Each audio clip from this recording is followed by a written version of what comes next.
So what we will see today in this session is how accurate the result you are getting. And you will see that it's not straightforward for different reasons. The data you use usually come from a sample of the population. So there are some analyses that need to be done between how what you get from the sample really reflect what you have in the population. And the second aspect is on all the parameters that you have in your measure. So some people sometimes when they see all the different normative choices that we talk about in designing a measure, one can think or may say that, oh, finally at the end of the day, all of these things are arbitrary. But the good thing with statistics is that there is always way to objectively test, get a meaningful information from the data you have. So we'll try also to see in this session how to address also the sensitivity of the result to different choices in designing your measure. So the poverty cutoff, the deprivation cutoff, the weights, and so on. Because you need to address these two problems in order to be able to say or to state that these are the levels of poverty in this region, and to get results that can be used for any policy intervention and so. So these are the two main objectives of the session. So first, how sensitive policy prescription are to the choice of different parameters that we put into the measure.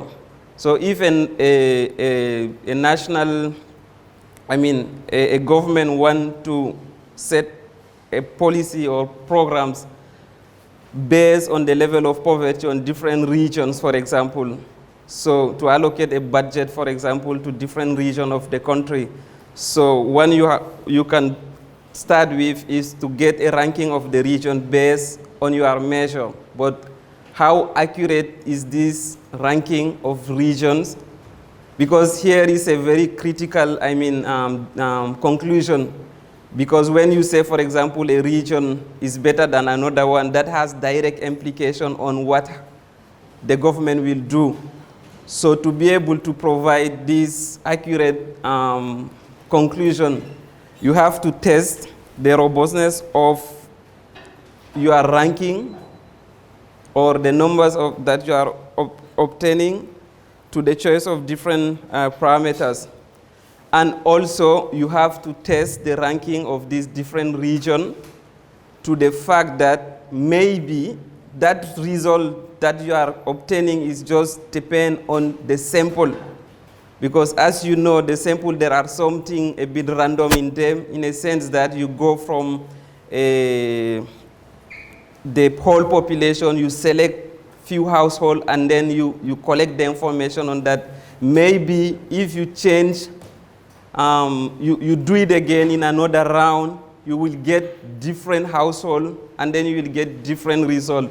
So how your result will be changing based on these variabilities that you get on the sample. So there is sampling variability that you want to control with to be able to provide result with some significance. So this is the second part, which is on statistical inference.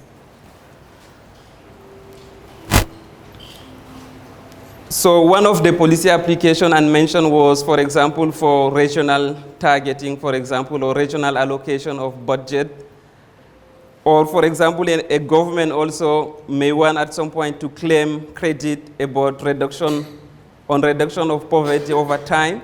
So they want, for example, to say if poverty have reduced during their term or within certain period of time. So for this, the statistician or the analyst need to do an intertemporal analysis of the result. So let's say you have different wave of your survey. You want to see what happened from the initial date to the final date. And here also, to do this type of comparison, you need also to do the statistical inference to make sure that the difference that you're obtaining between two dates is statistically significant. Because maybe, again, it's not statistically significant because of the sample that you're using. The same with also the parameters. Maybe by changing just one of the parameters in your measure, the evolution of poverty over time will change. So you have this cross-sectional analysis. So for example, at the international level, you want to compare countries. Within country, you want to may want to compare different subgroup of population, different region, or men versus women, or different age groups, and so.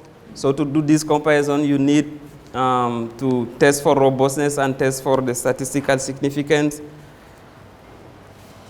Or you may want to do temporal analysis. So this is an example of what I'm saying based on global MPI result from 2013. For when, for example, what is the cutoff for the global MPI that OFI is publishing? 1/3. So this 1/3, it has been explained and discussed, different argument, and we decided that is 1/3.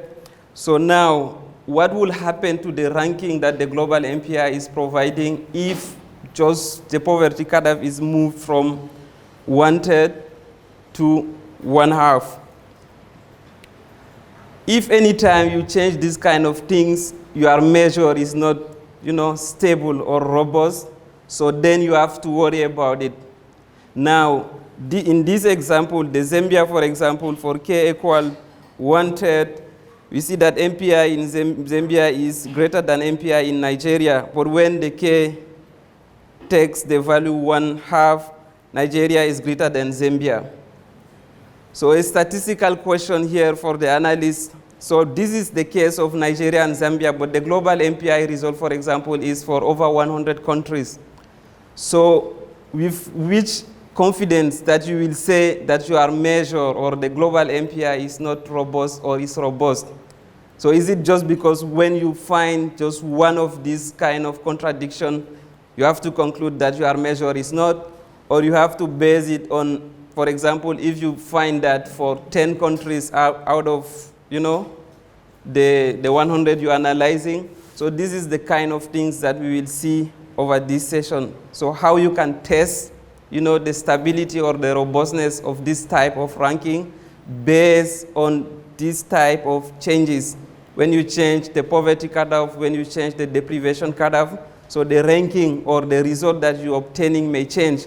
But how you as a statistician or analyst or economist, you can conclude that overall I have a robust measure, even though I am getting this, because as you know also, that statistics is not based on just one observation. So you have to take the all of the observation, and then you try to get an estimator of something, and based on the estimator, you can say if, you can conclude something or not.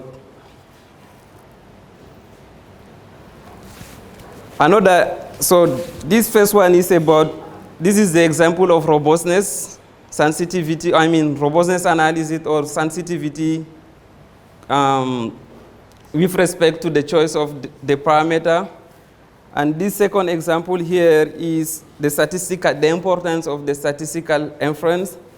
So this is a paper published by Sabina and another of our colleagues in 2015, where they're doing analysis of poverty in India. So in this table is giving the comparison of poverty between the different Indian states. So we can see, for example, for these two first regions, Goa and Punjab, and if you have any deep question on why of this result, you can talk to one of Goa fellow who is in this room. I can see where she's sitting. So the difference between MPI in Goa and Punjab is 0. Actually, there is a 0 missing, so I have to add it. 0.031. And then same with the two other region, you're getting the difference of 0.032. So if you don't do the statistical inference, or if you don't compute the standard error of this difference, you can conclude that, for example, the difference, first you can say if the difference are significant, but second, you can even conclude that the difference in the two second region here is greater than the difference in the first one, right? But when you do the statistical test, or you compute the confidence interval, you find that this actually, in this first case, the 0.031 is statistically different of 0.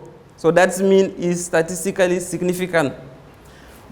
Whereas the 0.32 is statistically not different to 0. So that means the difference is not statistically significant. So with this statistical test, you're able then to say that there is more poverty in Punjab compared to Goa. But with the difference you have here, you can state, you can have this conclusion. So this is why from all the computation you are doing now, anytime you want to, say something about the different ranking you're obtaining, you have first to compute the standard error, the confidence interval, and there are different ways, because here what we're interested in is just to test if it's 0 or not 0, if it's statistically significant or not significant. You can do it with the standard error, or you do a student test. This is what we will see. We will spend the next hour on trying to see, so first, how you do this robustness analysis based on the sensitivity of the result to the different choices of parameters, and then how you do also the statistical test to conclude about the significance of the different comparisons that you are doing. So let me start with the robustness analysis. So the robustness analysis, as I said, you want to see how your result will change if the poverty cutoff change, if the weights vector change, and if the deprivation cutoff change. So before I go further, let me also say that in this process, the starting point is always the normative aspect. So it's always about what would you think would be the appropriate poverty cutoff, right? What would be the appropriate weights? What would be the appropriate deprivation cutoff? And then what you want to do with the robustness analysis is just to see how your result will change around these motivated or very well defended choices. And these choices are based on different, motivation or argument, normative argument, policy argument, literature. So there are different justifications. And usually, most of the time, when you do this first step of thinking on figuring out what are the different parameters, where you have to set them, you end up sometimes, at least, so an example is, we all know when, say, you're developing a national MPI with 4 dimensions, for sure you don't want to set a poverty cutoff which is maybe, let's say, 90%. From the starting point, you're ruling out this possibility. You know that there is just an interval within which you are not quite sure. Let's say from 20% to 40%, you think that this is the interval where your cutoff should be and which everyone can accept. But now, how do you set it to 25 versus 30 versus 35? You see, these are very light changes. So if your result will change based on these very light changes, so then you can say you are in trouble. right? So you need to rethink again from this, to restart the rethinking, try to find more strong argument and really make sure that, okay, this is more or less the interval that you want to test the robustness, because otherwise also technical people or truly statisticians will not believe your result. And then if you start having this kind of technical doubt with the users or the colleague or the partners, so then it's gonna, you lose the confidence on your results. So you need to maintain, something that you can defend everywhere, technically, politically, and normatively. So to do this, we will start with a first form of testing this robustness. And an extreme way of doing that, an extreme form is of the robustness analysis is the dominance analysis, which is basically the idea is that with the dominance idea is that for any choice of the parameters, the ranking, so for example, for 2 countries, you will always have poverty. One country will dominate from a poverty perspective another country, which means that there is less poverty in the country compared to the another one for different choices of parameters. And as you can imagine, the problem in multidimensional case is that in the monetary poverty, for example, you just have to test it, for example, a distribution of income or consumption. You have just to test this distribution based on just one single choice of monetary poverty line. But in multidimensional case, you starting with a matrix with so many things. So how will you first, aggregate and get just a single distribution of something from which you can do a dominance analysis? So this is why the dominance analysis is very much based on what we have in the unidimensional case, in a sense that is mostly used for the robustness analysis with respect to the poverty cutoff.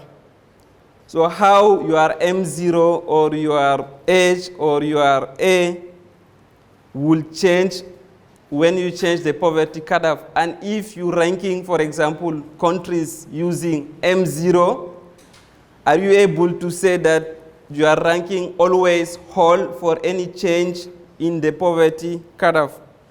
So we can do that using the dominance analysis when you do pair comparison, because the dominance also is about comparing, distribution of either an achievement like income or consumption, or a reverse distribution of something like deprivation that we will get back on later. But in some cases, in the multidimensional case, requiring the dominance is too demanding, because in most of the case, you can get maybe a dominance for 2 countries, but then when you add a third one, there are something crossing. So to really get the dominance in the ranks, first country, second country, third country, you change the parameter, you get again first country is the same, second country is the same, third country is the same. With the dominance technique, it's difficult to do that. So alternative techniques is to use the rank robustness analysis, which is just you try anytime you get a ranking based on one specification, you keep the ranking, you record the ranking, you change the specification, you record again the ranking, and you combine this rank to get a single number from which you can say if your different ranking is stable or not.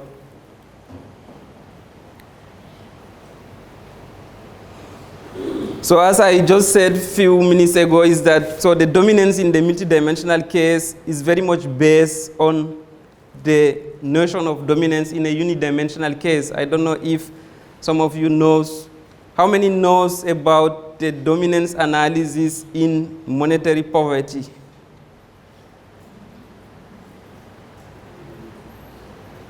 One, two. 3, 4. So more or less, so the conclusion is that, okay, so I will try to emphasize this much when I will get to the concept. So let's start with the deprivation matrix. The starting point is the achievement matrix, right? And then based on this deprivation, cutoff, you transform the achievement matrix into the deprivation matrix. So let's assume that we already did transformation and we have the deprivation matrix. And based on equal weights from this deprivation matrix, what is your C vector? Is the one you have over there. So for the first individual, his count vector uncensored one is 0 because he's not deprived in nothing. The second one is deprived just in the income dimension times the weights of the income dimension, which is 1/4. Then you get which is 1/4, then you get 1/4 plus the 1/4 times he's deprived in 2 dimensions, right? Then you get 0.5. And the third person is deprived in the 4 dimension. So he's deprived, his C vector is, his deprivation score is 1. And so on. So you get the deprivation score that you have here. How you can then do the dominance analysis based on this deprivation score? Because the whole notion of, sensitivity of your result with compared to the poverty line. So for example, when you take the first person, you get an idea of what we're talking about here. If you set your deprivation score to be 0, which doesn't make sense, but let's say 0.25. How many people are deprived? 3. 3 out of 4. If you set it at 0.5, how many people? You still have 3 people. But if you set it at 1, the second person, he was deprived, is no longer, who was multidimensionally poor is no longer multidimensionally poor. So when you change the deprivation cutoff, the people, in your distribution who were multidimensionally poor, they are no longer multidimensionally poor. So given that you're changing the definition, how, for example, if you have a second matrix of this type, you can say that no matter what is the deprivation or the poverty cutoff, I still have the same level of poverty in this distribution compared to the other one.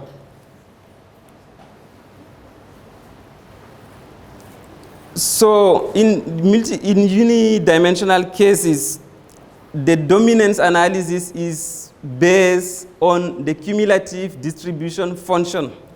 For those of you who remember again their statistical courses, by definition, what the cumulative distribution are giving you, for example, this is a probability, right? This gives you a probability of getting a value less than B. The probability of getting a value less than B in the monetary poverty, for example, the B here, you can see it as the poverty line.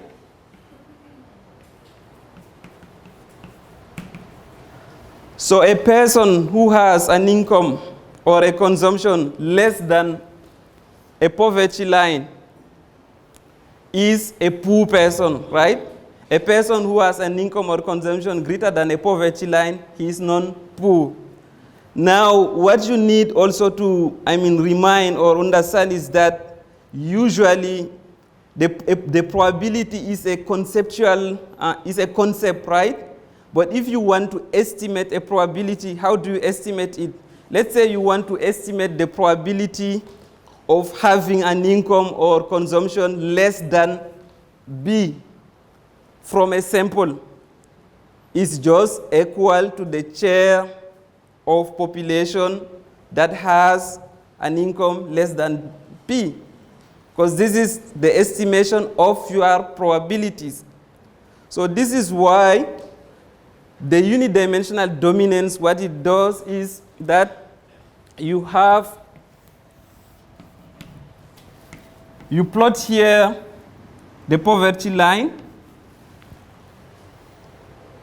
and then here you plot the cumulative function, or let me put here B to keep the notation.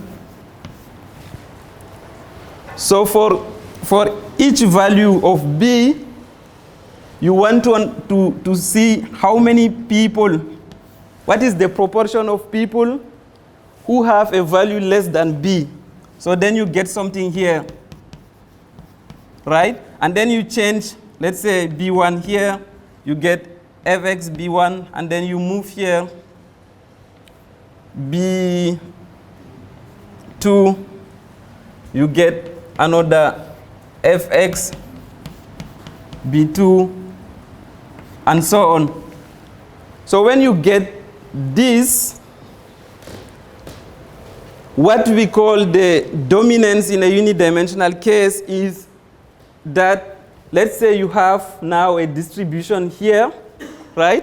A cumulative distribution for X, and then you plot again a cumulative distribution for another distribution. Let's say X here is a country, I don't know, Burkina Faso. And then you do the same for a second country. Let's say you do the same for another country here, FY, B, and Y maybe is China. You see, so the idea is, what is your level of poverty? The level of poverty here is measured by the cumulative distribution function, because the cumulative distribution function is giving you the proportion of people whose value is less than the poverty line. So how these values are changing when you change the poverty line. And anytime you change the poverty line, you have a different level of poverty. Anytime you have a different level, right? So when you plot this for the country, and you plot that for a second country, you say that Burkina Faso dominates. And let me also remind you that all of what I'm doing here, this is about the first order dominance. So Burkina Faso first order dominates China, because for any value of the poverty line, the Burkina Faso curve is under the Chinese one. But this type of analysis is very strong. Assume that you are doing the poverty analysis and you can get to this type of conclusion. So then you will be very happy, because then you know that at the end, it doesn't matter which poverty line you're choosing. For any poverty line, the different analysis, ranking that you are doing remain the same. Then you can conclude that your results are very robust. Now, let me move from the unidimensional case to the multidimensional case.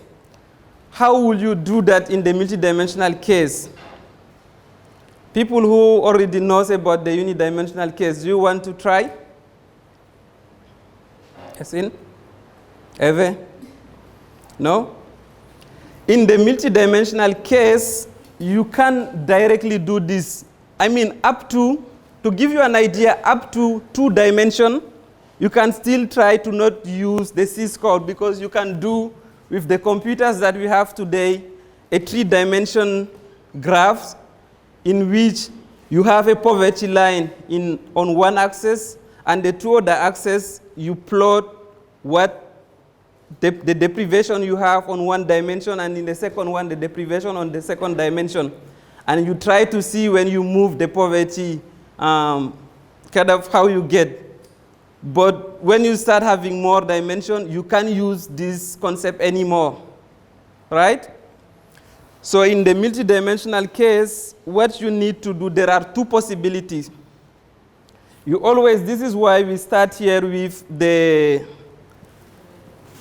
deprivation score, the vector, the C vector, because this is your first input that you will use for the dominance analysis in the multidimensional case. So first, you have to transform your deprivation matrix into the count vector, and then you try to assimilate or consider this count vector as a distribution of income or consumption or whatever. So you try to now go back to the unidimensional case.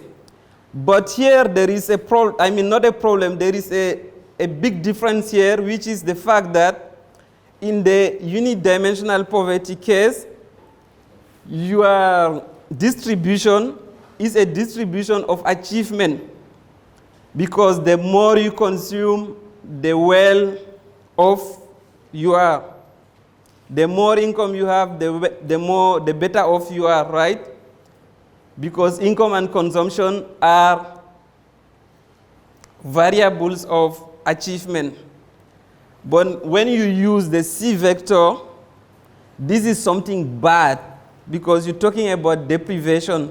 The more deprived you are, the worse off you are. So then what you need to do is to transform. So there are two possibilities. The first one is to transform the deprivation score into something, into an indicator of achievement, just via a 1 minus C transformation. So instead of using the C vector, you use 1 minus C vector. And in that case, you have something which is similar to the unidimensional case, because you are 1 minus C here, which is the attainment. So you can call it attainment, which is in the interval or in the universe of possible deprivation. What are the weighted indicators in which you are not deprived? In a sense, you're counting the different things in which you are not deprived. So you're counting the things that you were able to obtain, to attain. And then with this, you can do again the dominance analysis.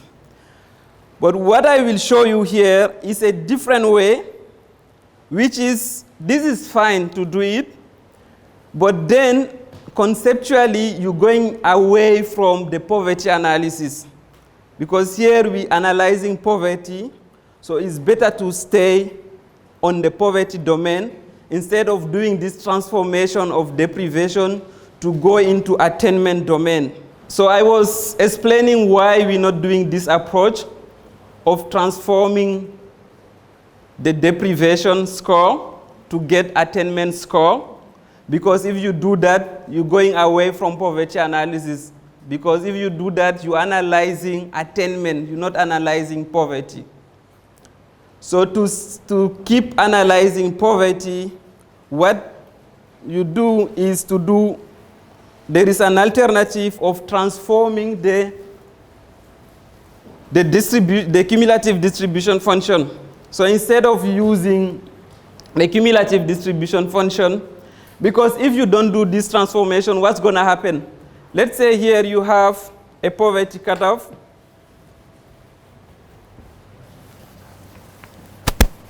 If you have our poverty cutoff here, and then you're just plotting cumulative distribution of the poverty cutoff, what is going to give you? It's going to give you the proportion of population that the deprivation score is less than the poverty cutoff.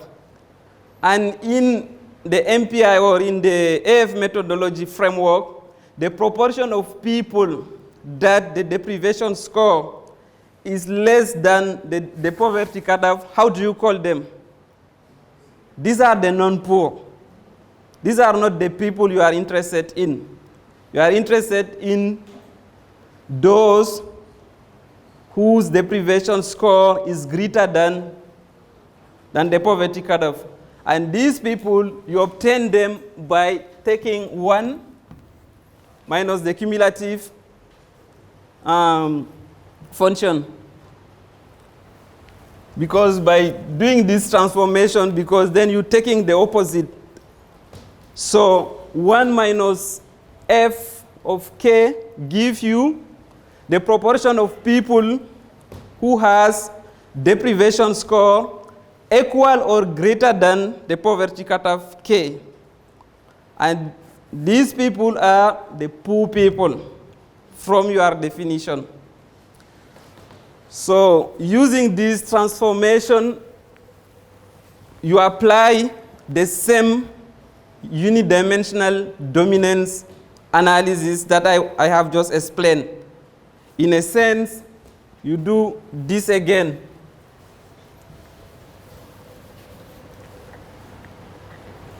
So let's say you want to see for a first poverty cutoff K1, we can say 33%. You have a level of poverty in Burkina Faso, which is again here. You have 1 minus x for Burkina Faso of K1 here. You get something. And for the same K1, you have it for China, maybe it's here. You have 1 minus fy for China, K1. And then you change the K1 to K2, for example, 50. You get another one here for Burkina Faso, 1 minus fx for Burkina Faso, K2, and so on for China. And then you can conclude that if you do that for different K, you can conclude that there are more poverty using, there are more multidimensional poverty in China compared to Burkina Faso.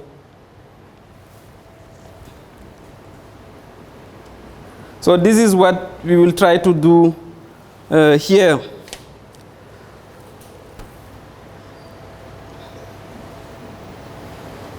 So the starting point is, we said, so this is for the first country, the deprivation score is the one you have in red. And for the second country, the C vector is the one you have in blue.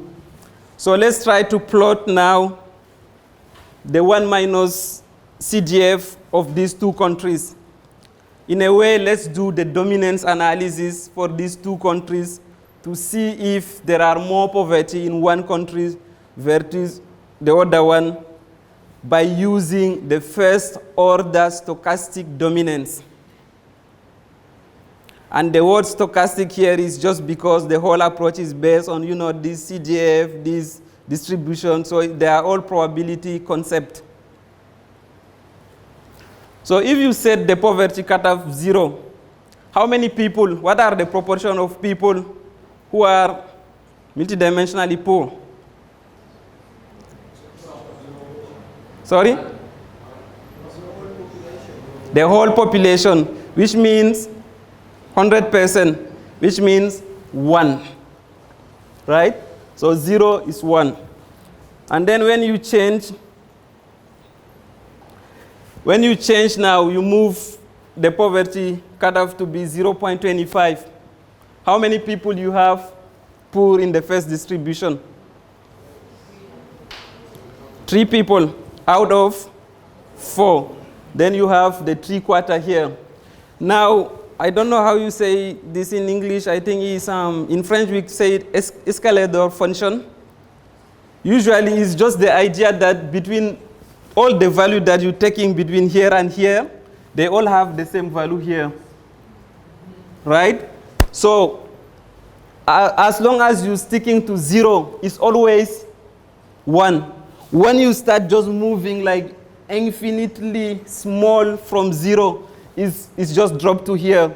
So it's in a way it's a discontinuous function, so it's not a continuous function. Steps, yeah, steps function. So for 0.25, you have 3/4 of people. So for all the people that will move just out of 0 here, you have the 3/4 until the infinitely small on the right of 0.25. So this is why you have this line here.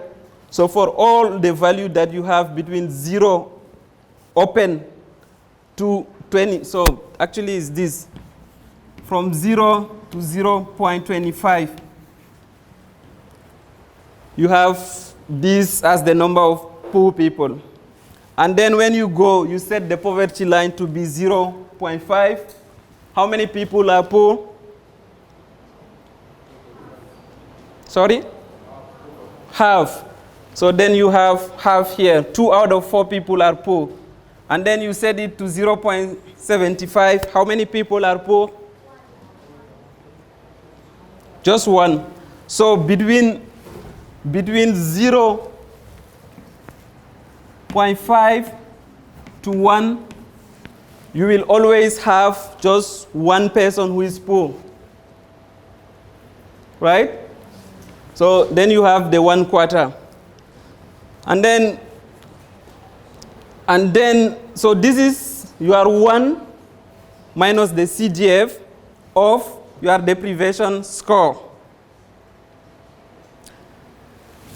What then you need to do next?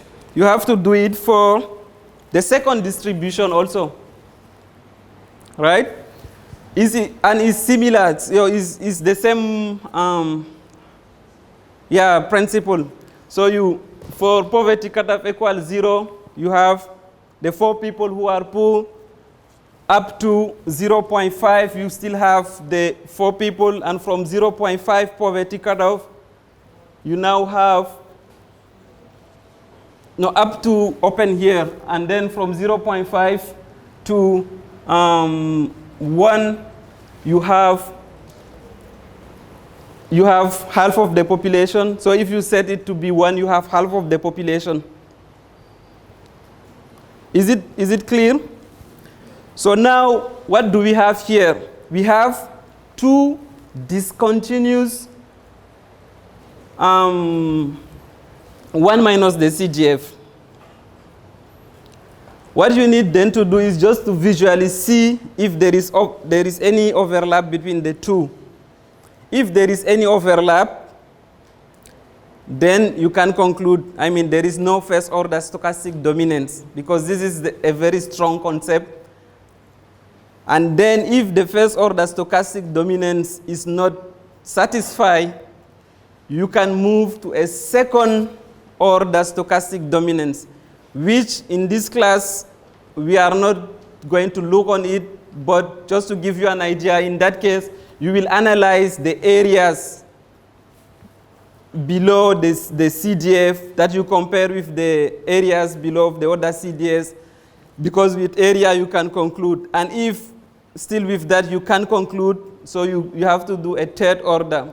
And all of these concepts have a direct relationship with the functional forms of your poverty measure. So you remember the axiom that Sabina or someone else mentioned, the monotonicity, the inequality sensitive, measure, the Pigou-Dayton principle, all of these things. There are equivalents between these axioms with which type of dominance you can get from your measure. But I think this goes a bit beyond what we want to see here. The idea is just to introduce to you the type of robustness analysis based on the dominance approach that you can do.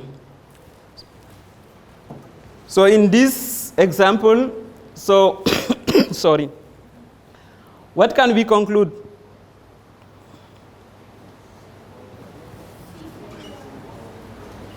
Sorry?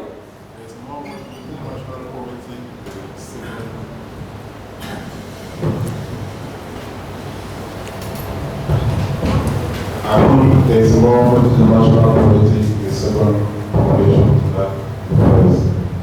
Yeah. So the blue distribution, first order stochastically dominates the the red distribution. No, the opposite. The red distribution, first order stochastically dominates the blue distribution. In a sense, there is more poverty in blue compared to red.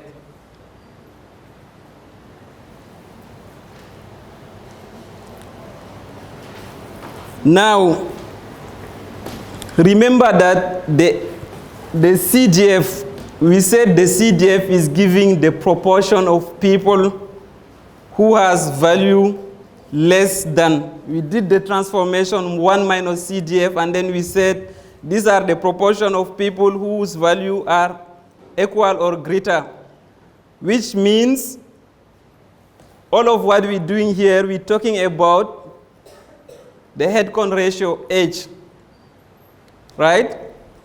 So how will you do it? Using an M0. Because in the exam, for example, you remember this tricky question where they were asking if you use H in these two countries, and then you can conclude if poverty is greater or not.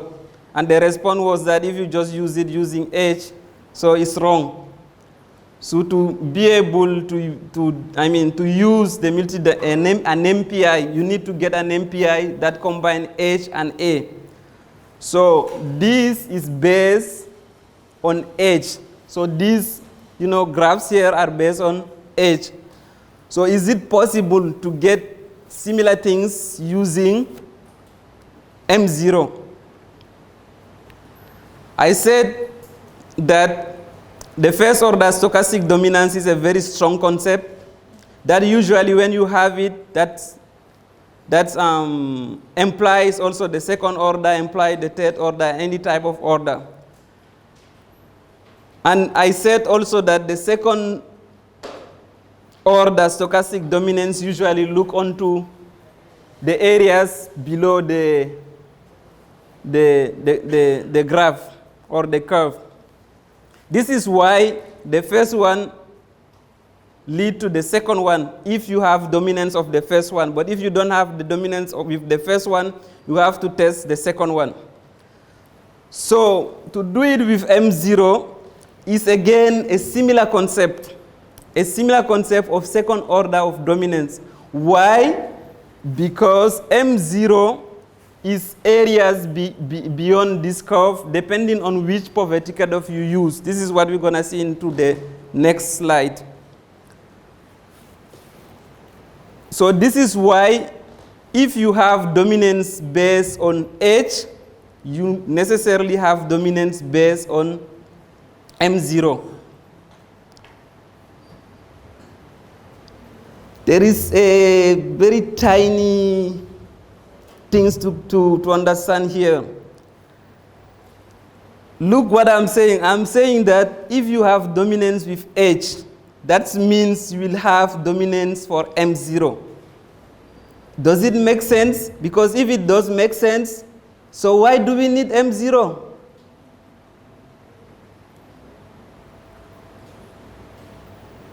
Do you understand what I'm trying to say? If you have dominance for H, you will have dominance for M0.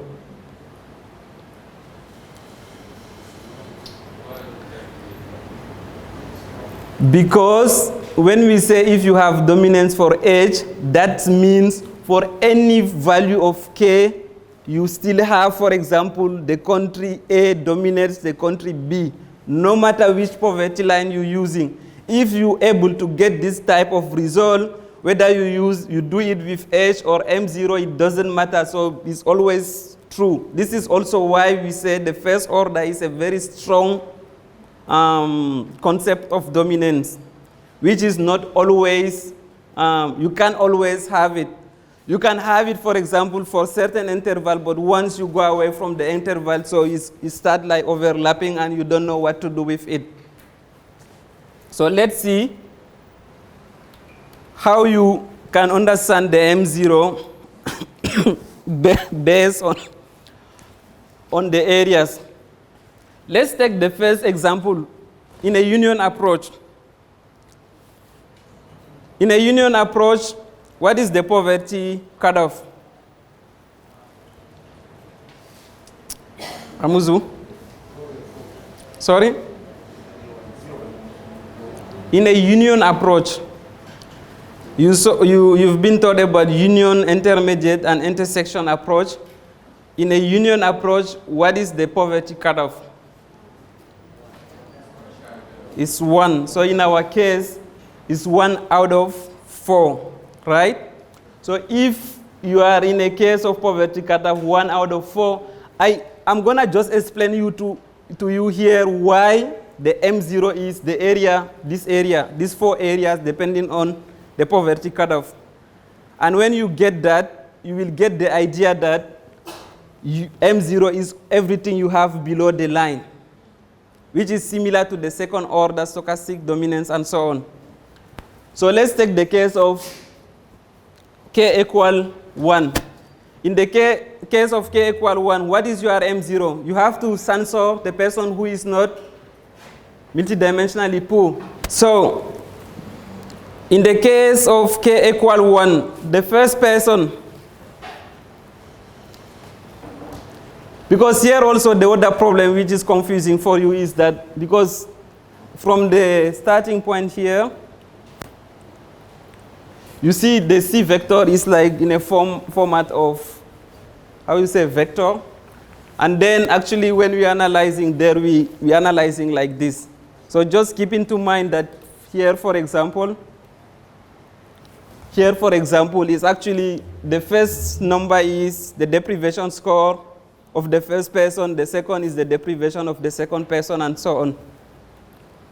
And then, so, given that the first person is not poor when the deprivation is in the union approach, because he has 0, I can't remember, but you can go and check, but in union approach, the first person is not poor, is not multidimensionally poor, because he's not deprived in any of the dimension. So then we censor, so we put down 0. The second person is multidimensionally poor, the third is multidimensionally poor, and the fourth is multidimensionally poor. And your M0 is the average of the censored deprivation score.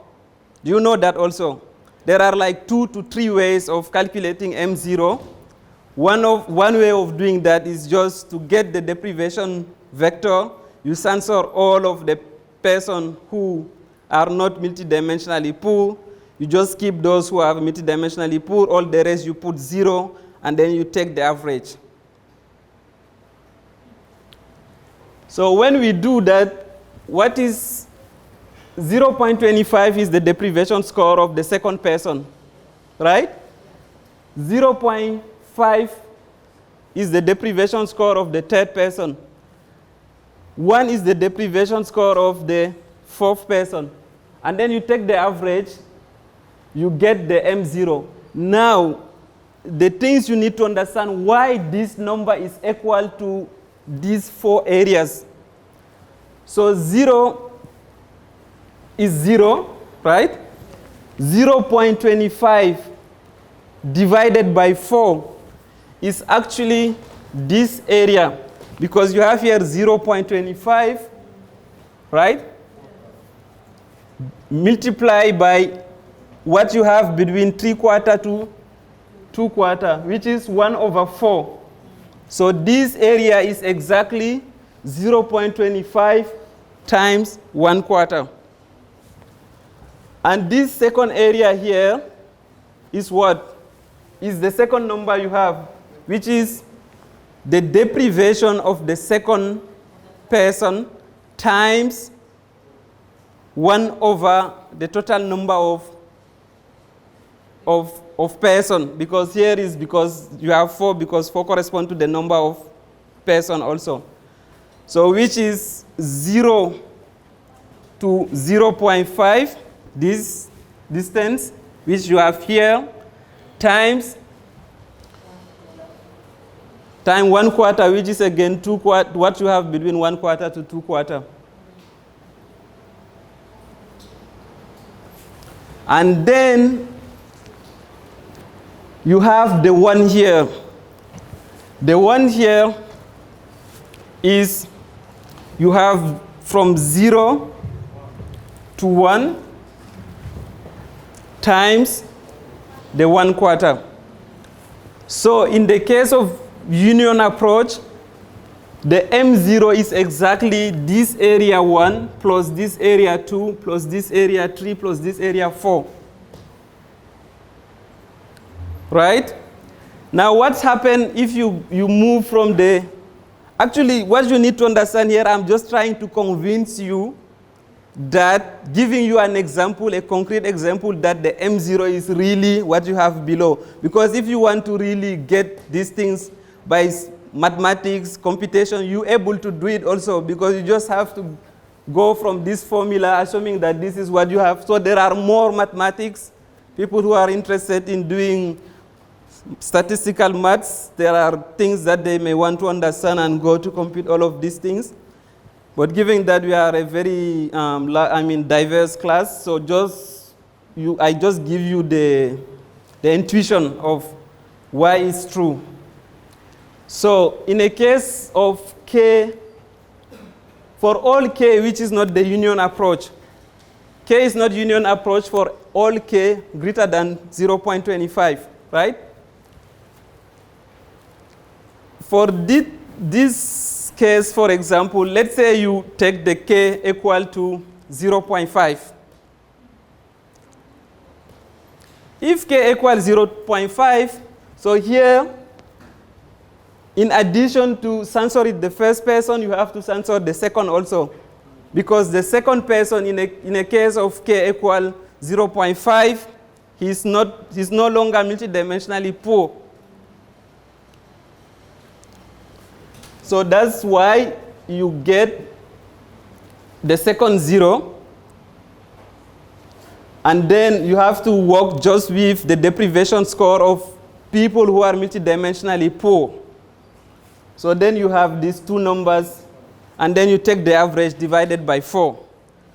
And then on area, if you want to get it here, so this is 2, because the 0.5, remember it was the second part there, which is 2 plus the one was the last two part, 3 and 4.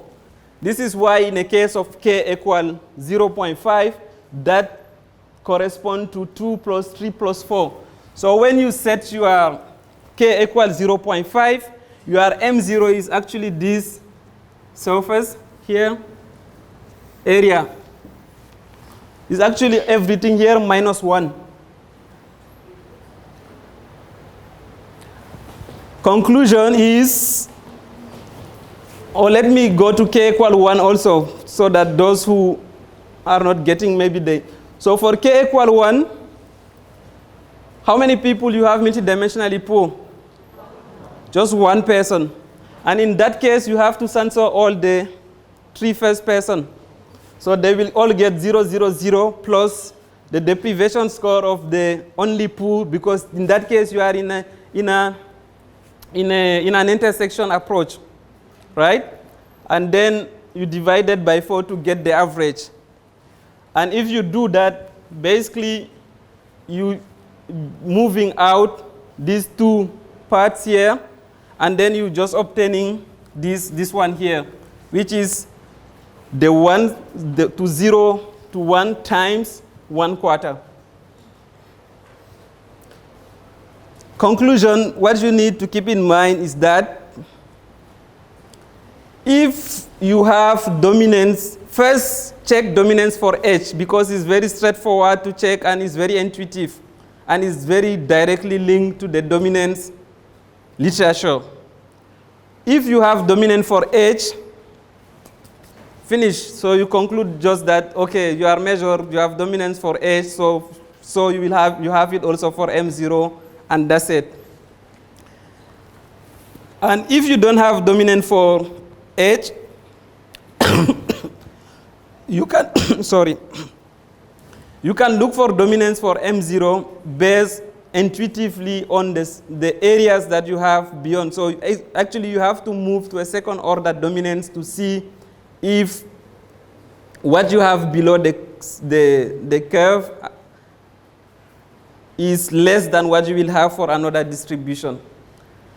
And for those who are interested also, you just read the OFI book, which will actually is more or less the same thing, but at least you will see where you can find more.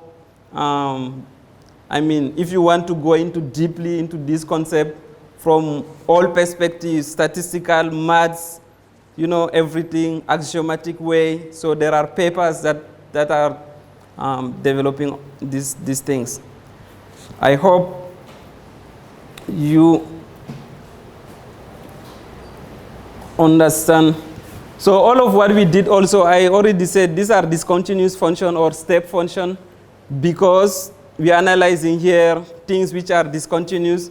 You are deprived in 1 and then you just jump to be deprived in 2 and then you jump to be deprived in 3. So there is nothing between being no deprived to 1 deprivation, between 1 deprivation to 2 deprivation. But you can, if you have, for example, let's say in your matrix, you just have things like, which are cardinal, and from cardinal you want to do analysis on an M1 because then you have continuous things. So you can apply the same thing, but the difference, you will be able to have continuous function. And the M0 will be again. Now, there is another concept, because as you can feel or imagine, the M0 first order stochastic dominance is a bit complex.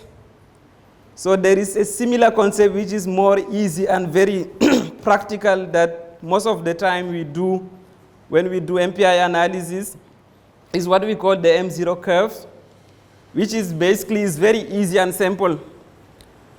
Instead of having here 1 minus the CDF, what it does is just you put the poverty cutoff here, you plot the M0 there for different things that you want to compare. And when you do that, you can see if the different things overlap or not.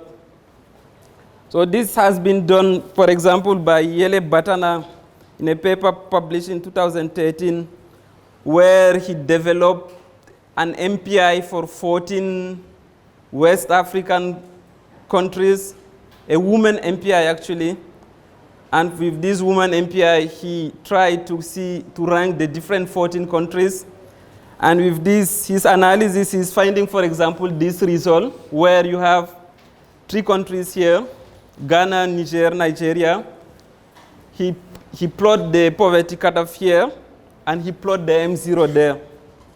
So when you don't have first order dominance based on H, so instead of plugging H here, what you can do, if you don't have the dominance with H, you check if you have dominance with M0, because remember that dominance with M0, dominance with M0 is included in dominance with H. So he plotted the M0, and you can see that there is less poverty in Ghana, no matter the poverty cutoff, compared to poverty in Nigeria and compared to Niger. So no matter the poverty cutoff you choose, Niger is poorer than these 2 countries. When you get this kind of result, it's very interesting, because then in all the discussion that you will have, because usually people discuss the choices of parameters. So when you have this, you can just say, okay, all is fine. But if we add more countries, we see that for some of them, there are overlapping. So there is no dominance for all the 14 countries. For some of them, there is stochastic dominance, but for when you put all of the 14, there are some overlap. But the interesting things, even for countries where you have overlap, you're able to identify an interval of poverty cutoff within which you have a dominance. Because as I told you before, usually during the conceptual part, you're able really to reduce the interval of meaningful poverty cutoff that you want to analyze.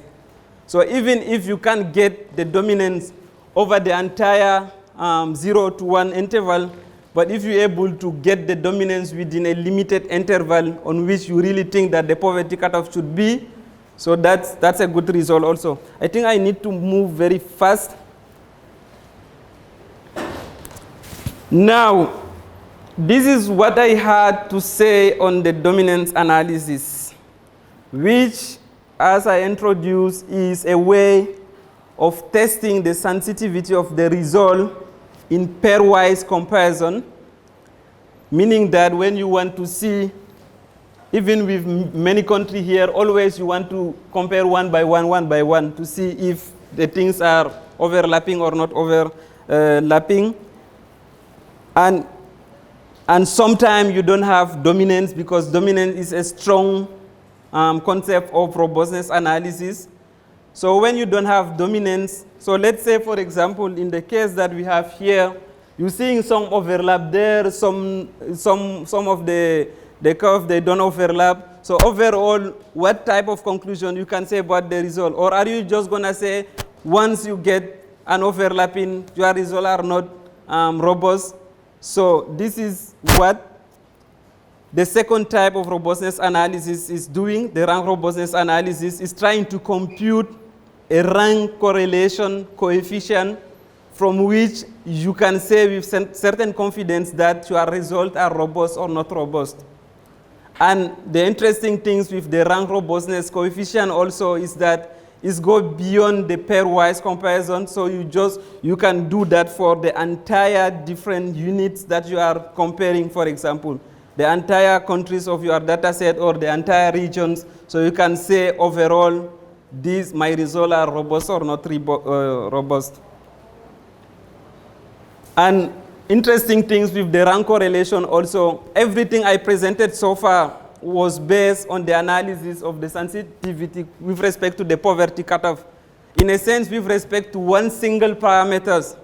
What's going to happen if you want to change different things at the same time? Let's say you want to change the different weights at the same time. You can't do it with dominance analysis. To do that, you need to use the rank correlation coefficient. You compute that for the different specifications, and then you see what is happening. The idea, so this is why the rank correlation are very interesting also, because you can just play on changing different specification of your measure. You know, in one case, you move this poverty cutoff, you put it different, you put different weights, you put this also different. So you change different specifications, and in each specification, you have a rank. You get a rank of different units, and then based on this rank, you compute this rank correlation coefficient. So you can change the deprivation cutoff, you can change the weights, you can also use it to change also the poverty cutoff, but you analyzing the entire set of the units. So the two rank correlation coefficient is the Spearman and the Kendall one. So they are all testing for the robustness of the different ranking. It's just the statistical formulas are different and the approach is different. So this is what we will see. And in a third step also, those who want to also get more robust things, you can also try to see if your pairwise comparison are robust or not. So not only looking onto rank, but you want to see, for example, if the difference, between the attainment or the performance of two countries are really statistically significant before you allocate to these two countries different rank. So it's not just based on numbers. So there is also a robustness test that needs to be first done on the numbers to make sure that the numbers are different, because if the numbers are statistically different, so then you can give different ranking.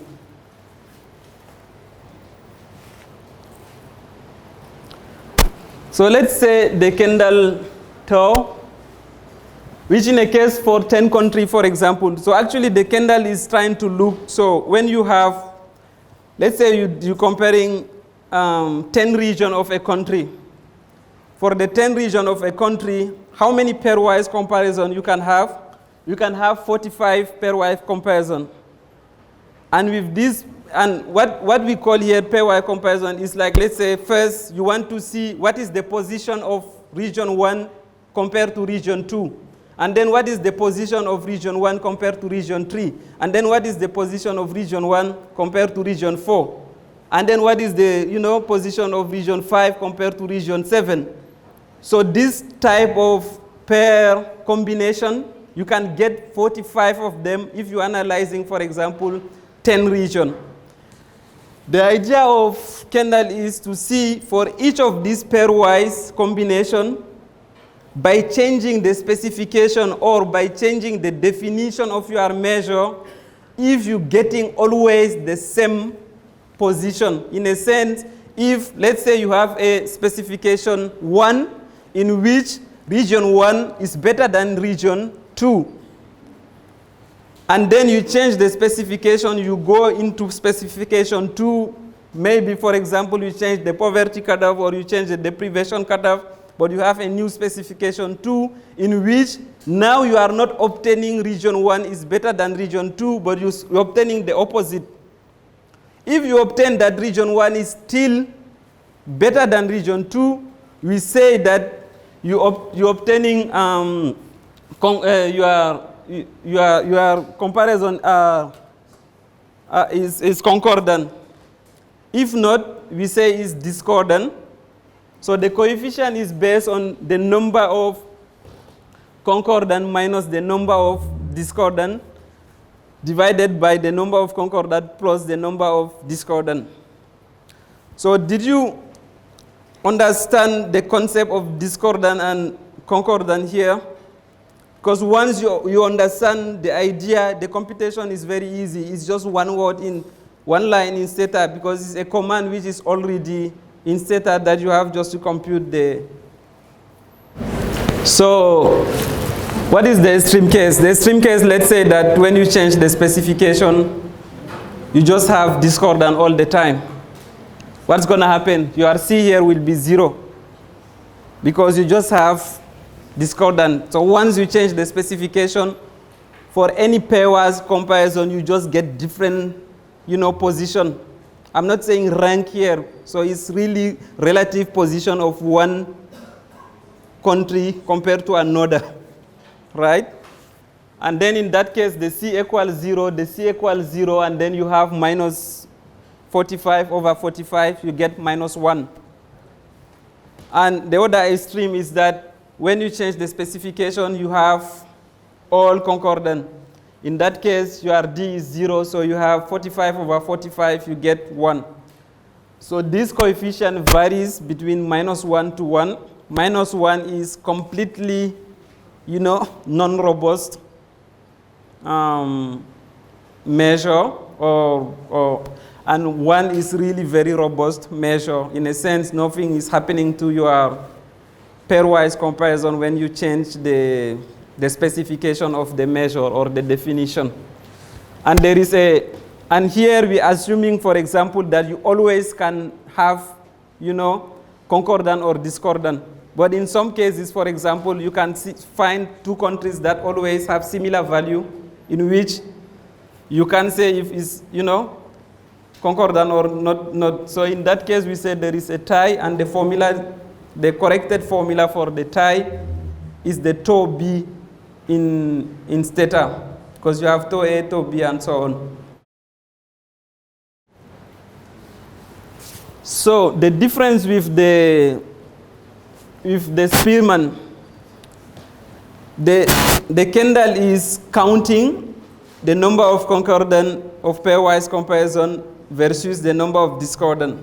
The Spearman is not looking into the concordance or discordance at all. The Spearman what it does is for each specification, you try to allocate a number which corresponds to the rank of the region using that measure. So let's say region 1 is the first region, is specification 1, region 2 is the second region, is specification 2, and so on. So they get 1, 2, 3, and so. When you change the specifications, you may have a different ranking. So countries will get different ranks. So the Spearman compute the difference between, for each country, the Spearman compute the difference between their ranks using these two specifications,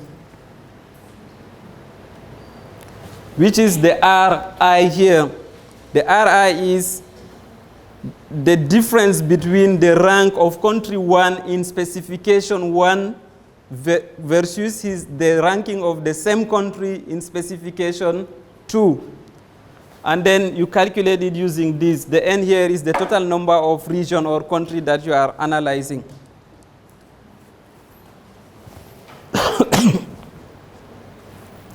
And then, so let's see some empirical example using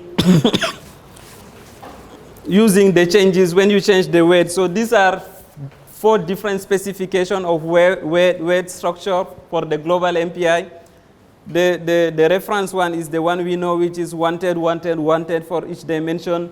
What's going to happen into your analysis if you give 50% to education and then 55 for living standard and health, and this is a different, again, specification, and you want to analyze the robustness of your ranking or analysis with respect to this different weight structure.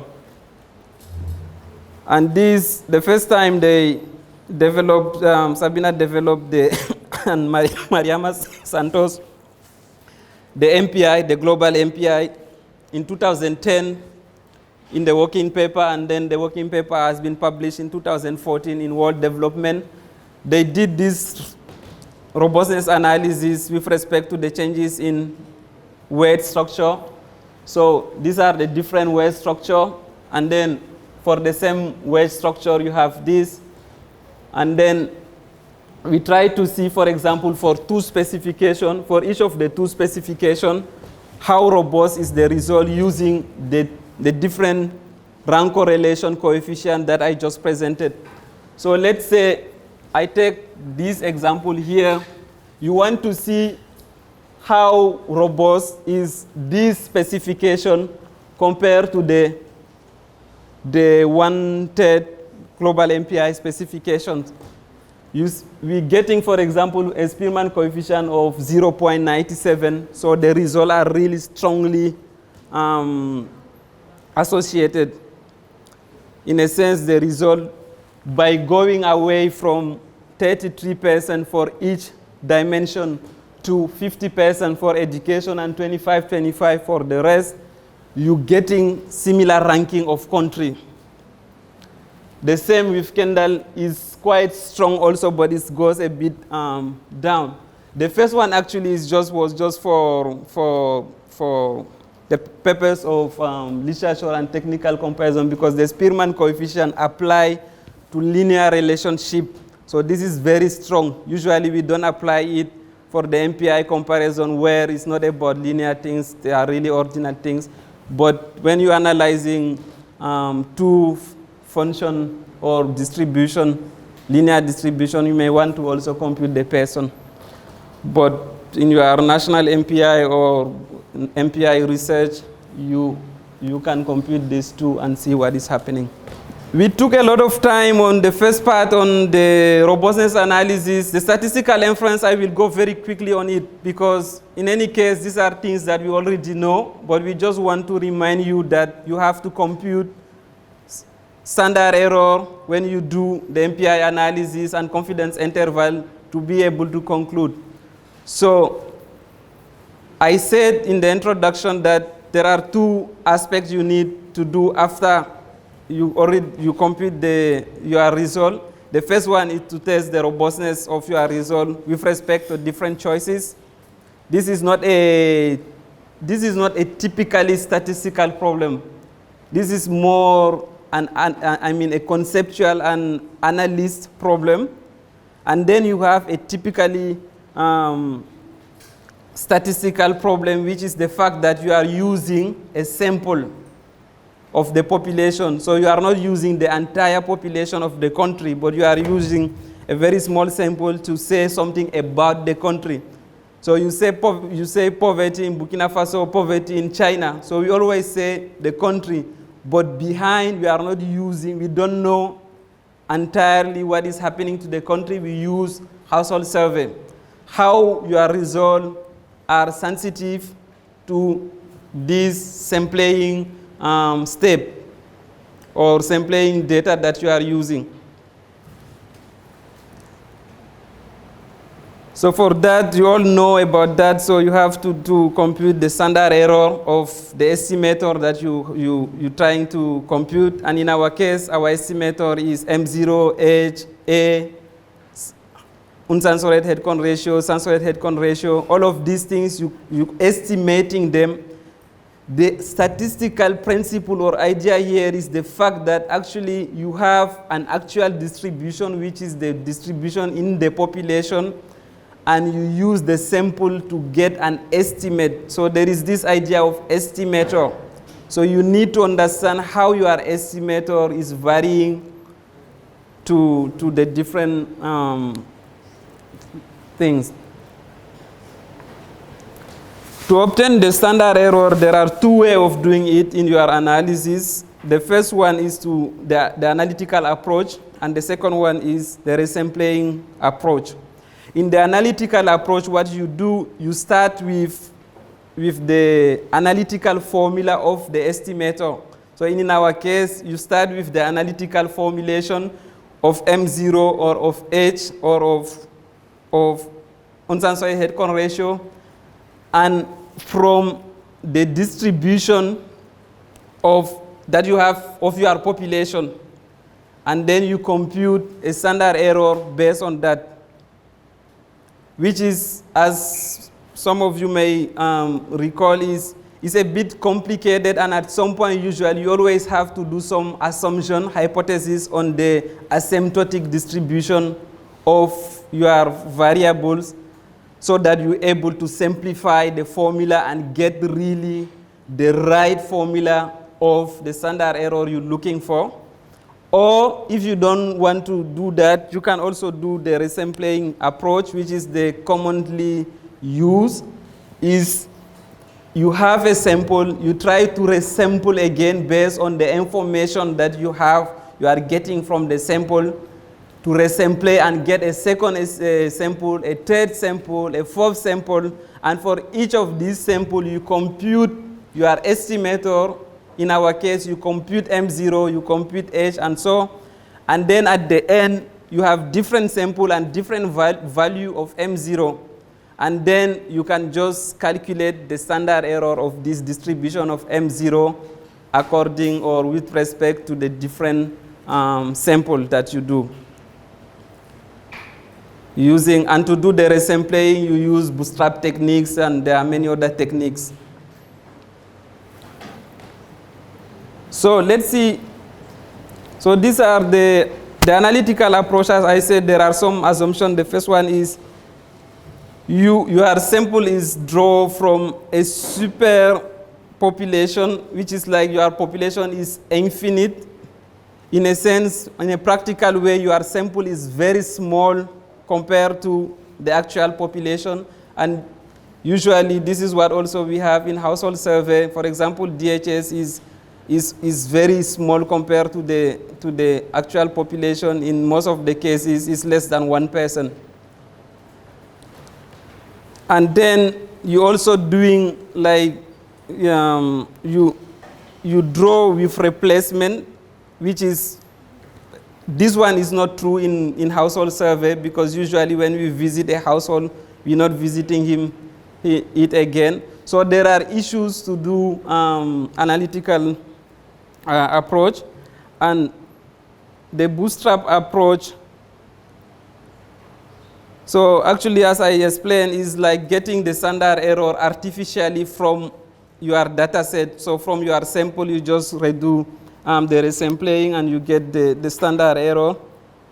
And assuming also that the distribution that you're getting from the different sample that you obtain from the initial sample, they are all IID. And the good thing with Bootstrap also is doesn't use assumption or, for example, the central limit theorem, you know, this asymptotic assumption that I spoke about. And naturally from your data, you already have a natural bounds of the variability of your variables. And in some cases, it can get a bit complex to get, you know, the proper formulas and computation based on the sample design and so, because if the sample design is very complex, to also get all of these things may be difficult. But we'll see how it works. But let me just show you very quickly how you can use the standard error and confidence interval. So in a case, so you can use, for example, the confidence interval to do the test to figure out if, for example, the value of your parameters, you can state or say that it belongs to certain intervals. So in the case of India that we have for Goa, for example, the point estimate of the M0 is 0.057, but then you have a confidence interval that goes from 0.045 to 0.069. And that means you cannot reject any value of M0 which is within this interval. But you can reject that in Goa, the M0 is not less than 0.045 and it's not more than 0.069. So usually, when you want to say anything about the estimation, you always have to say that, keeping into mind that the value can be anything within the confidence interval, the actual value. And then this is the example I already explained at the introduction, where the difference is 0.031, but then this you don't know if it's statistically 0 or if it's statistically non-zero. So then you also compute confidence interval of this difference, and then you see if these belong to the confidence interval or not. And if 0 belongs to the confidence interval or not. If 0 doesn't belong to the confidence interval, so you know that this difference is statistically different of 0.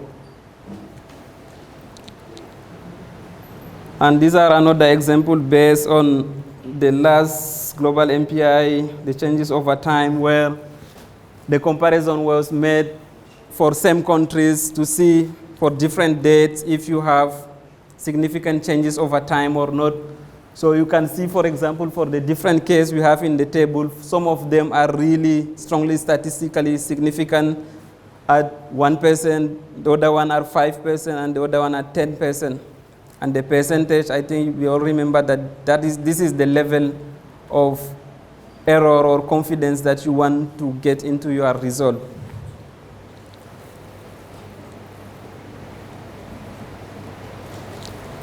Another way of using also the confidence interval, for example, you have two regions. You have confidence interval for one region, you have another confidence interval for a second region. So if you just want to see if one region dominates the other one or not, you can just see if the confidence interval overlap or not. If they don't overlap, you can say with confidence that one region dominates the other one.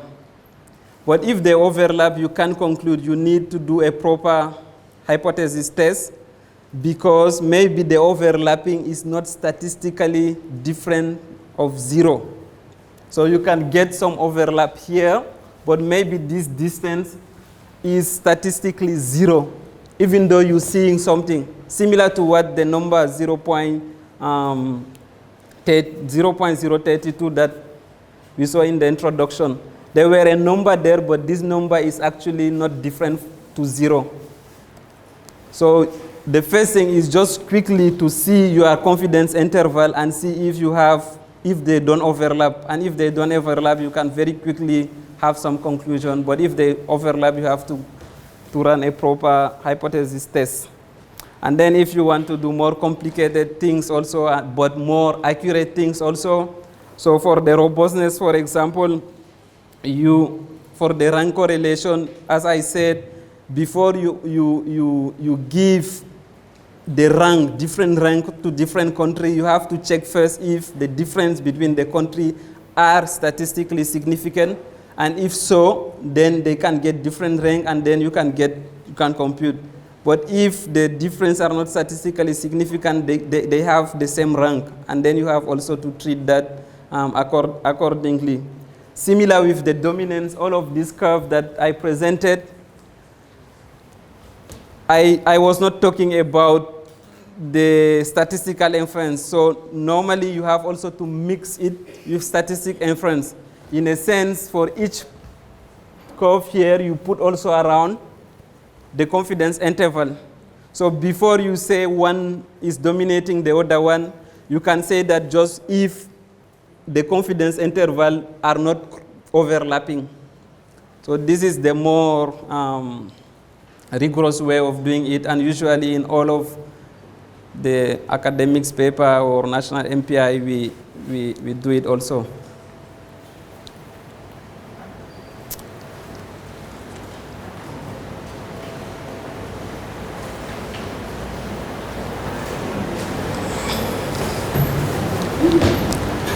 So what are the messages we want to give here?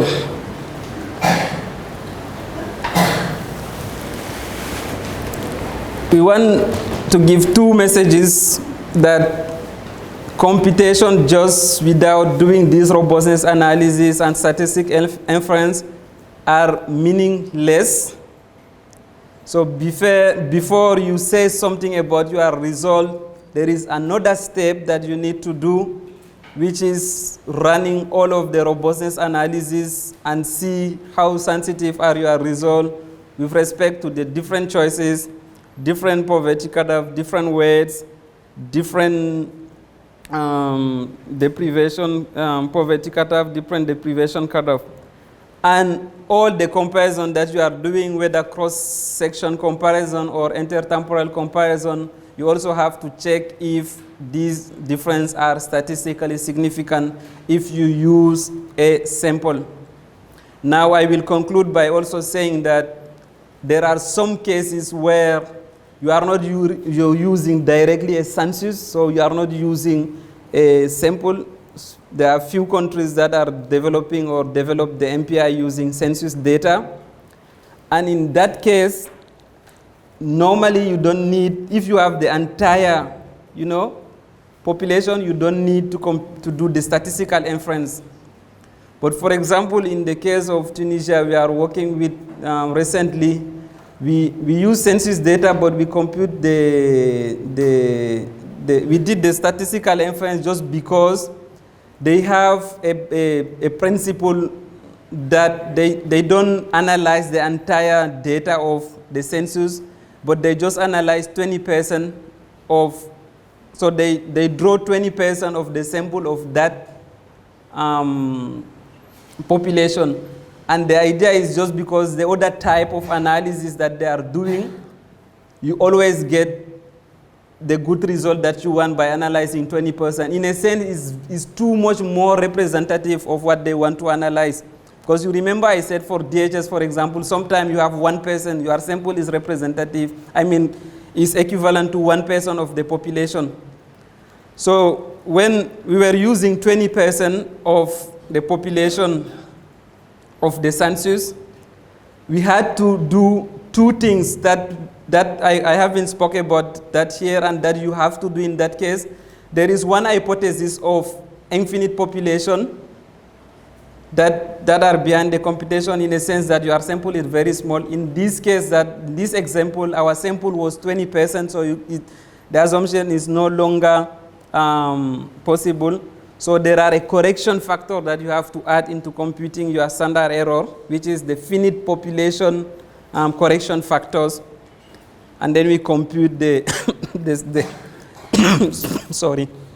we compute the standard error using finite population correction factors, and even though we are using a census data. So just so that you keep in mind that anytime you have to figure out which data you are using, and how are they representative of the population you are analyzing, and how do you need to compute the standard error. So having said that, the importance, the relevance of doing all of these things is just to get some scientific, how can I say, because there are, you need a scientific foundation or base to defend all the things that because you can't publish a numbers without doing all of these things, because the first statistician will just destroy everything. So these are like the necessary step that you need to pass by, but at least they are there just to support your choices. They are not there to guide your choices. They are there just to support your choices.